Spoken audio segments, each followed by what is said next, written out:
שלום, קוראים לי יעקב ואני יועץ נדל"ן. הרבה מאוד מהלקוחות שלי שואלים כמה באמת עולה נכס, או בכמה לתמכר את הנכס, או בכמה אני חושב שהמחיר הוא המחיר הנכון של הנכס.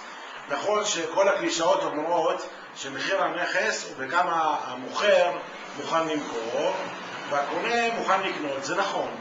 אבל מי שבא לאזור שלא כל כך יודע את מצב המחירים שם, ומי שרוצה למכור את הבית ואף פעם לא יתעסק במכירה של בתים, אני מציע לא להיכנס לאתרים החינמיים, לא לבדוק בכמה השכן רוצה למכור, כי לפעמים השכן זורק בלון ניסוי וזה לא נותן שום תמונה, אלא להיכנס לאתרים אמיתיים של עסקאות שכבר נעשו, להיכנס לאתר כמו למשל רשות המיסים, שם הוא מקיש גוש וחלקה, ושם הוא יכול לראות במהלך כל תקופה שהוא רוצה באיזה מחירים נמכרו נכסים ואיזה גודל נכסים.